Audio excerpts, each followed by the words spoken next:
Professor Ehlers, what role has anatomy and physiology played in your career?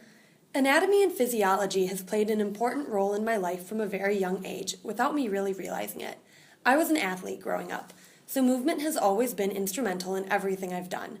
This is why I chose a degree in kinesiology, the scientific study of human movement. Knowing how the body moves has been very important in my careers. As a fitness director at Northern Illinois University, anatomy and physiology played a role in educating the staff of the fitness center, weight rooms, as well as the group exercise instructors. It was my job to educate the employees to keep the participants safe and injury-free. As a personal trainer, it is my job to make sure that my clients are using proper form, weights, and progressing at a rate that will make them successful. If a client comes to me post-surgery or injury, I need to have the knowledge of the exercises that will help them rehab safely. Also, as a group exercise instructor, anatomy and physiology is important to develop a class.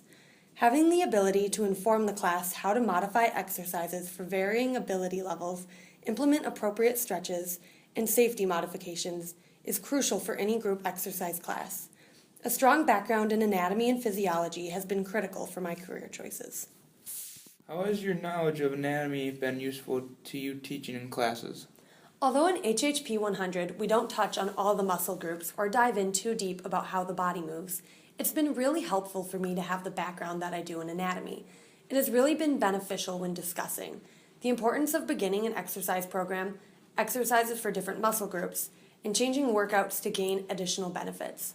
I have experience working with all age groups, so knowing how to adapt instruction for your population has also been beneficial. Do you have a particular story about a time that your knowledge of anatomy was especially beneficial while you were working? While working at the YMCA, I instructed a program called Live Strong at the YMCA.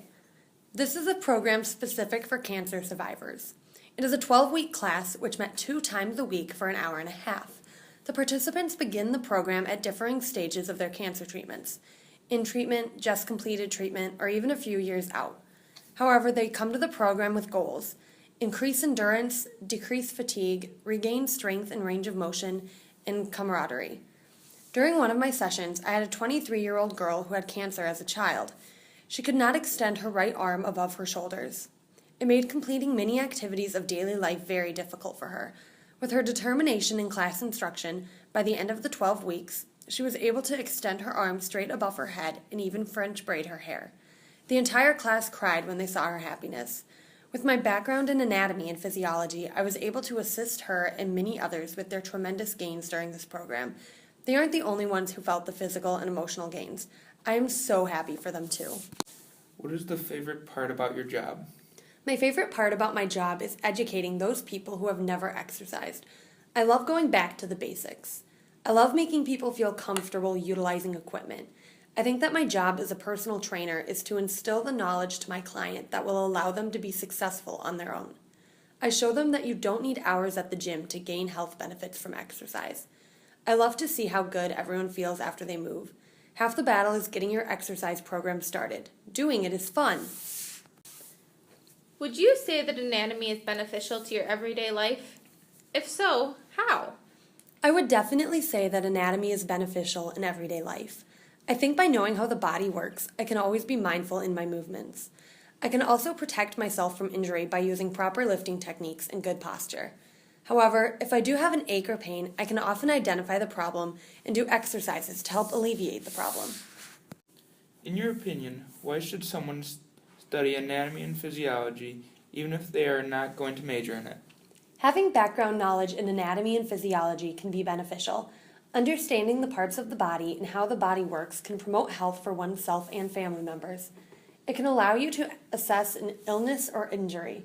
People should want to know how to better themselves and stay at optimal health.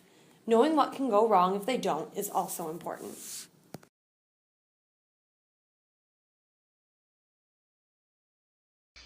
It's time to talk about what we learned today.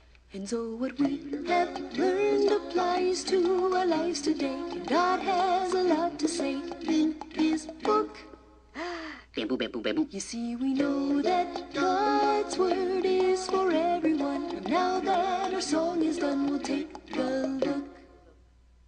Why are we here? Why does this matter? Why am I learning anatomy? I want to teach English. Like, how is this ever going to help me in my classroom? This doesn't have anything to do with what I want to do. Like, I could be doing a project, and why is anatomy going to help me as a teacher? Good question. Anatomy is important to us as future teachers so that we can teach our students how to live a healthy lifestyle and so that we can be our best in order to better serve our students. While Professor Ellers didn't really touch on the neurological unit due to her avenue of education, we can apply our newfound knowledge of how the brain works to better teach and differentiate our instruction. Many future teachers do not take anatomy courses as part of their process to licensure, and so our knowledge will be an asset should an additional source or confidant be needed. In summation, one might not expect anatomy and physiology to be beneficial to teachers, but our initial skepticism has proven false, and we've learned that our understandings of the human body will benefit us in our future vocation as teachers.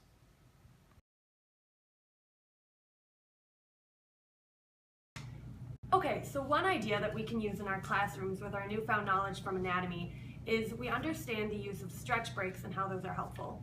Stretch breaks are when you get up during a class and you go and you move around. This can help promote oxygen in the bloodstream, which promotes brain activity. This will help students increase their working memory. It'll help them understand the things they're learning better and help them apply it to what we're doing in class. These stretch breaks are a really awesome strategy to use with students who have ADHD. And having ways to assist these students is super important because it's becoming more and more prevalent in today's classrooms.